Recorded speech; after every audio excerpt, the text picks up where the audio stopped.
Hello guys, कैसे हैं आप सभी लोग। आशा करता हूँ कि आप बहुत सही होंगे और ठीक होंगे और आपकी स्टडीज़ या आप जो भी करते हैं वो बहुत सही चल रहा होगा। तो हमें आज जो टॉपिक समझना है वो है यूनियन एंड इट्स टेरिटरी, और इसके अंडर 4 आर्टिकल्स आते हैं। उसको भी हमें बहुत ढंग से समझना पड़ेगा, तभी जाके हमें यूनियन ऑफ स्टेट्स का मीनिंग समझ आएगा। चलिए शुरू करते हैं। यहाँ पे फर्स्ट आर्टिकल है, उसका फर्स्ट क्लॉज है। वो क्या बोल रहा है, क्या कह रहा है? India that is Bharat. यहाँ पे पहली क्लैरिफिकेशन दे दी गई है। जो आज सब लड़ते हैं ना कि इंडिया का नाम भारत कर दीजिए, भारत कर दीजिए। इंडिया का नाम भारत ही है ऑलरेडी। बस ये क्लैरिफिकेशन दिया है कि इंडिया के 2 नाम हैं, इंडिया एंड भारत। आप उसमें से कोई भी यूज़ कर लीजिए। पहले ही क्लैरिफाई कर दिया कॉन्स्टिट्यूशन मेकर्स ने। ठीक है, यहाँ पे हमें यही समझना है, इन्हीं छोटी छोटी बातों पे हमें ध्यान देना है कि दोनों नाम गिवन है। शैल भी है यूनियन ऑफ स्टेट्स। अब यहाँ पे यूनियन का मतलब वो नहीं है जो आप समझ रहे हैं। यहाँ पे यूनियन का मतलब सेंटर नहीं है। यहाँ पे यूनियन कुछ और सेंस में यूज़ हुआ है। किस सेंस में यूज़ हुआ है कि जो यूनियन है उसने होल्ड करा हुआ है बाकी स्टेट्स को। इससे हमें क्या समझने को मिलता है? इससे हमें समझने को मिलता है कि मान लीजिए सेंटर है, इसने होल्ड करा हुआ है छोटे छोटे स्टेट्स को। ये देखिए, स्टेट्स को होल्ड करा हुआ है और हम सब एक पॉलिटिकल एंटिटी हैं। सेंटर भी है, सेंटर के पास ज़्यादा पावर भी है और उसने सारे स्टेट्स को होल्ड करा हुआ है, बट फिर भी हम एक पॉलिटिकल एंटिटी हैं सब मिला के। यहाँ पे देखिए, पढ़ते हैं क्या लिखा हुआ है। India is not just a federation where states have equal power and independent powers, rather it is a union where the central government has supremacy over the states। यहाँ पे क्या बोला गया है, वही बताया गया है कि सेंटर के पास ज़्यादा पावर है। हम फेडरेशन नहीं है जहाँ पे स्टेट्स और सेंटर के पास ज़्यादा इक्वल पावर हो। यहाँ पे सेंटर के पास ज़्यादा पावर है और स्टेट्स के पास कम पावर दी गई है। यूनियन ऑफ स्टेट्स को ढंग से समझने के लिए मेरे बातों पे गौर देना। हमको समझना पड़ेगा, कंपैरेटिव एनालिसिस करना पड़ेगा यूएस और इंडिया के फॉर्मेशन पे। चलिए शुरू करते हैं, ये भी बहुत इंपॉर्टेंट पार्ट है हमारा। यहाँ पे ये मैंने पॉइंट्स लिखे हैं, इस पर आपको ध्यान नहीं देना। फर्स्ट हमको समझना पड़ेगा यूएस की फॉर्मेशन कैसे हुई भाई। यूएस की फॉर्मेशन कैसे हुई और जो उसमें पावर है वो कैसे फ्लो करती है। आपको भी थोड़ा अजीब लग रहा होगा, मैं समझा देता हूँ। जो यूएस है वो कभी पहले एक कंट्री नहीं था, वो डिफरेंट अदर नेशंस थे। मान लीजिए ये अलग अलग 50 नेशंस हैं। इनको क्या लगा कि यार आगे वॉर होगी और हमारी सॉवरेनिटी खतरे में आ सकती है, कोई हमें अटैक कर दे, एक स्टेट को अटैक कर दे तो बाकी 49 स्टेट्स क्या करेंगे, देखेंगे नहीं। तो इन्होंने क्या करा, इन्होंने एक समूह बनाया, एक ग्रुप बनाया और ये साथ मिल के आए और उसी का नाम बाद में पड़ा यूनाइटेड स्टेट्स ऑफ अमेरिका। जो स्टेट हैं वो यूनाइट होके एक अमेरिका बनाया उनका। और इसी चीज़ को हम बोलते हैं bottom to up approach. Bottom to approach क्या है कि यहाँ जो पावर है ना वो स्टेट देता है, थोड़ी थोड़ी पावर। 10% पावर इसने दी, 10% पावर इसने दी। ये पावर पहुँचाता है सेंटर की तरफ, समझे आप? ये पावर पहुँचाता है सेंटर की तरफ, स्टेट्स पावर पहुँचाता है सेंटर की तरफ। तो इससे हमें समझ आता है कि स्टेट के पास भी पावर है भाई, स्टेट भी पावरफुल है। और यहाँ पे 50-50% है। 50% स्टेट पावरफुल है और 50% यूनियन पावरफुल है। और स्टेट जब चाहे यूनियन से निकल सकता है, जब चाहे। मान लीजिए ये उत्तराखंड है, वहाँ का उत्तराखंड चाहेगा ना कि भाई हमें नहीं रहना तुम्हारे साथ, हम निकलना चाहते हैं, तो वो निकल जाएगा। उसके ऊपर आप कुछ नहीं कर सकते क्योंकि यहाँ होल्डिंग टू द फेडरेशन है। ठीक है, अब वहीं हम दूसरी साइड समझते हैं इंडिया की बात समझते हैं। अब आपको पता है इंडिया 1947 में आज़ाद हुआ। ठीक है, 1947 में आज़ाद हुआ, यूनियन बना, मतलब एक गवर्नमेंट बनी, यूनियन है। और इसने सबको इंडिया के अंदर इंक्लूड करा, जो दूसरे स्टेट से, प्रिंसली स्टेट से, ब्रिटिश के स्टेट से, जो ब्रिटिशर गवर्न करते थे, इन सब को मिला के एक सेंटर बनाया, एक यूनियन बनाया, जिसको हम आज बोलते हैं इंडिया। यहाँ पे क्या बोला गया है कि जो पावर है ना ये top to bottom approach follow करती है। जो पावर है ऊपर से नीचे की तरफ जाती है, जो सेंटर है वो प्रोवाइड करता है पावर स्टेट्स को। देखिए, और इस बात से आपको क्या पता लगता है कि सेंटर ज़्यादा पावरफुल है। सेंटर ज़्यादा पावरफुल रहेगा तो स्टेट्स के पास कम पावर होगी। इसी वजह से जो उनके स्टेट्स होते हैं वो सीड नहीं कर सकते, खुद को अलग नहीं कर सकते अपने आप से। चलिए अब समझते हैं हम पॉइंट्स जो मैं आपको पहले बताना चाह रहा था, जिसके लिए मैंने आपको एग्जांपल्स दिए। चलिए, ये उसको क्या बोला जाता है, कमिंग टुगेदर फेडरेशन। 50 स्टेट्स या 50 कंट्रीज़ आपस में मिली, फिर जाके एक यूनियन बना, उसको बोला जाता है कमिंग टुगेदर फेडरेशन। मतलब ये साथ आई। बट यहाँ इंडिया के मामले में बोला जाता है होल्डिंग टुगेदर फेडरेशन। यहाँ पे यूनियन ने होल्ड करा हुआ है बाकी स्टेट्स को, तभी इसको होल्डिंग टुगेदर फेडरेशन बोला जाता है। यूएस में स्टेट पोजेस मोर पावर। किस केस में, ये मैंने पॉइंट क्यों लिखा है, इंडिया के स्टेट्स के कंपैरिजन के केस में, क्योंकि इंडियन स्टेट्स के पास ज़्यादा पावर नहीं है अकॉर्डिंग टू, अगर हम कंपेयर करते हैं यूएस स्टेट्स के साथ। और इंडिया में यूनियन के पास ज़्यादा पावर है, स्टेट के पास ज़्यादा पावर है। सेकंड पॉइंट क्या है, state can seed itself, state can not seed itself. वही बात है कि एक यूनियन से निकलना चाह रहा है, मान लीजिए आप एक घर में आए और 4 मेंबर्स है उसके अंदर, वो चाह रहे हैं कि मेरे को निकलना है, एक चाह रहा है कि मेरे को निकलना है, तो यूएस कह रहा है भाई ठीक है। बट वेयर एज यहाँ पे देखिए कर्सर पे, ये इंडिया, यहाँ पे 4 मेंबर है, एक चाह रहा है कि मैं, मेरे को घर से निकलना है, बाहर रहना है, मैं अकेले रहूँगा, नहीं आप नहीं रह सकते बाहर, चलिए अंदर आइए वापस, ठीक है। सो तो अमेरिका को क्या बोला जाता है, यूएस को क्या बोला जाता है, indestructible union of indestructible states. मतलब यहाँ दोनों के पास इक्वल पावर हैं, दोनों के पास पावर्स हैं, यूनियन और स्टेट्स के पास। बट इंडियन के केस में ऐसा नहीं है, इसको क्या बोला जाता है, indestructible union of destructible states. इसका मतलब ये नहीं कि स्टेट को हम तहस नहस कर देना ही, यहाँ पे बताया गया कि स्टेट सेंटर के नीचे है, सेंटर के पास ज़्यादा पावर है। सो आर्टिकल 1 का जो अदर क्लॉज है वो क्या कहता है, वो डिफाइन करता है टेरिटरी को। टेरिटरी ऑफ इंडिया क्या है, उसमें क्या पॉइंट्स है, 3 पॉइंट्स है। फर्स्ट, टेरिटरी ऑफ स्टेट, मतलब जितनी स्टेट की बाउंड्री है वो उसके अंडर आती है। फिर यूटी इसके अंडर आता है, और इसके अंदर एक्वायर्ड टेरिटरीज भी आएंगी जो आगे जाके हम कब्जा करेंगे। मान लीजिए ये एरिया है, वॉर हो गई और हमने ये एरिया कब्जा कर लिया, भाई ये भी तो इंडिया की टेरिटरी ही रहेगी, तो इसमें पहले डिफाइन कर दिया है, प्री डिफाइन कर दिया है कि ये तीनों टेरिटरीज ऑफ इंडिया के अंडर आती हैं। और यहाँ पे जो हमें दूसरा पॉइंट नोट करना है वो ये है that notably the territory of India is wider expression than union of states.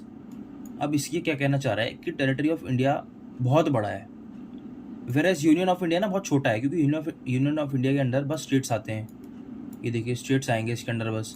But जो टेरिटरी ऑफ इंडिया है वो देखिए यहाँ तीनों चीज़ें बता रखी हैं, टेरिटरी ऑफ स्टेट आएगी, यूटी आएंगे और एक्वायर्ड टेरिटरीज आएंगी।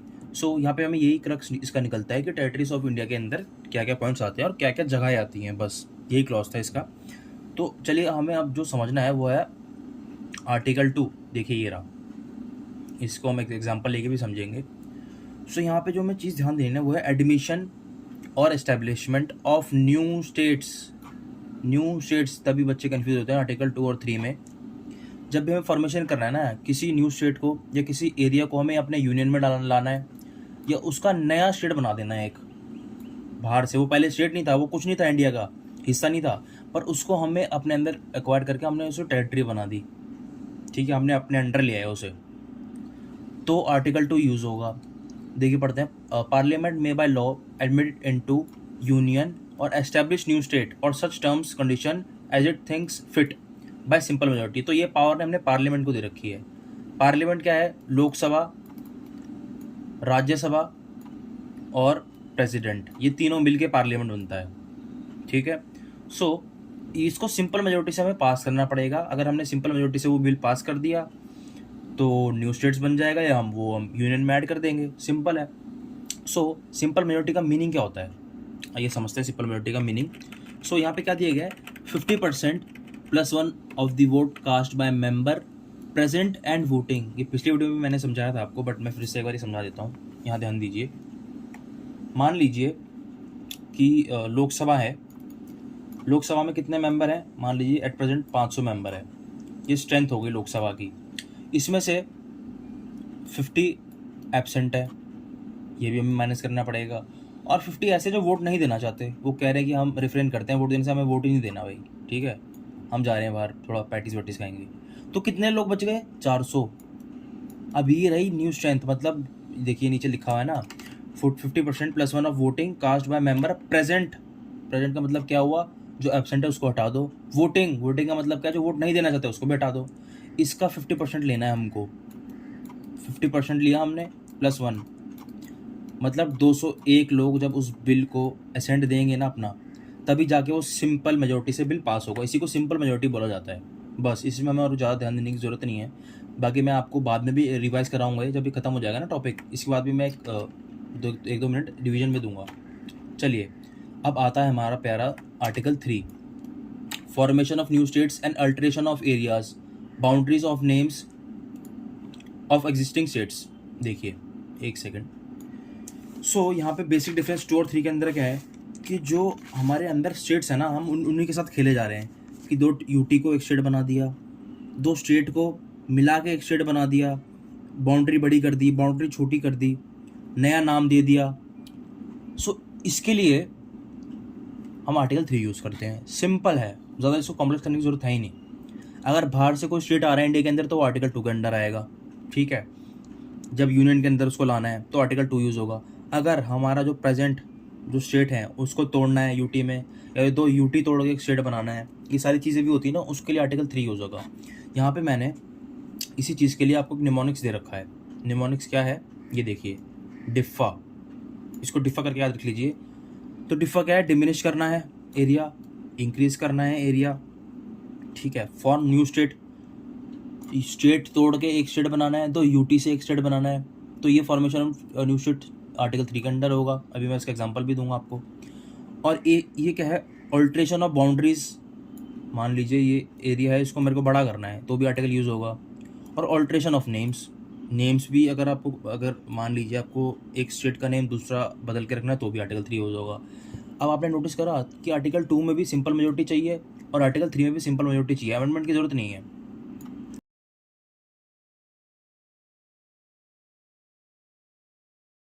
अब यहाँ बात आती है अप्लाई करने की।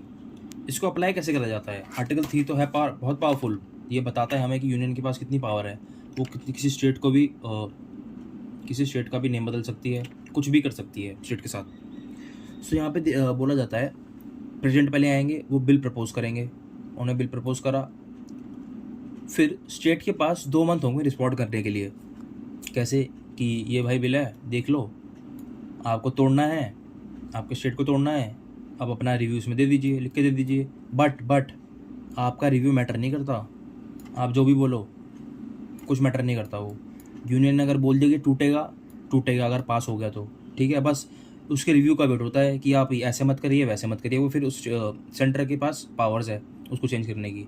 सो 2 मंथ तक रिस्पॉन्ड करेगा। तो यहाँ पे सिंपल मेजोरिटी से ही रूल पास होगा। पहले लोकसभा में गया, मान लीजिए लोकसभा में हमेशा ज़्यादा बंदे हैं, तो अब ये समझ लीजिए ज़्यादा लोग बैठे हैं तो लोकसभा से पास हो गया सिंपल मेजोरिटी से। उसके बाद जाएगा राज्यसभा, यहाँ भी सिंपल मेजोरिटी से पास हो गया, तब जाके आर्टिकल 3 अप्लाई होता है। और ये हमने कहाँ अप्लाई करा था, थोड़ा सोचेंगे तो 2019 में, जब एक स्टेट तोड़ के 2 यूटी बना दिए गए थे। वो यूटी कौन से थे? JNK and Ladakh. इसी का यूज़ करके, आर्टिकल 3 का यूज़ करके ही ये बनाए गए थे, ठीक है। और अब ये 2 यूटी हैं, इनको यूनियन कंट्रोल करता है, सिंपल बात है। सो अब हमारा लास्ट आर्टिकल रहता है, दैट इज़ आर्टिकल 4। इसमें कुछ भी नहीं है, बहुत सिंपल है, बस एक टाइप से आप समझ सकते हैं कि ये समरी है। जो भी हमने अब तक रिकॉर्ड करा है 1, 2, 3, उसकी समरी दे रखी है आर्टिकल 4 में। सो यहाँ पे क्या बोला गया है, मैं आप रीड कर देता हूँ, उसके बाद समझाऊंगा। Declare that law made for admission of people establishment of new states under article 2 and article 3। अगर आर्टिकल 2 और आर्टिकल 3 का यूज़ होता है, यूज़ केस मैंने आपको समझाया इसका, तो उसके लिए अमेंडमेंट की ज़रूरत नहीं है, कॉन्स्टिट्यूशन को बदलने की ज़रूरत नहीं है, वो सिंपल मेजोरिटी से ही हो जाएंगे। यही आर्टिकल 4 में गिवन है, बस उसके अलावा आर्टिकल 4 में आपको जानने की कुछ ज़रूरत नहीं है। बट हम क्या करते हैं, अब थोड़ी ना रिवीजन करते हैं जो हमने आर्टिकल पढ़े हुए हैं। पहले हम देखते हैं आर्टिकल 1।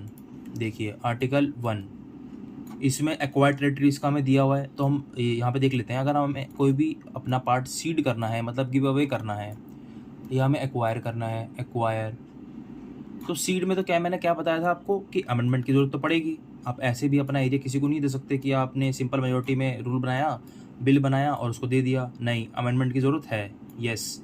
बट एक्वायर्ड टेरिटरीज में अगर आपको कब्ज़ा करना है, कहीं वॉर हो गई तो अपने एरिया कब्जा लिया, उसके लिए अमेंडमेंट की ज़रूरत नहीं है। बट पार्लियामेंट अमेंड कर सकती है, उसके पास एक ऑप्शन है कि वो कर सकती है, वैसे ज़रूरत नहीं है अमेंडमेंट की।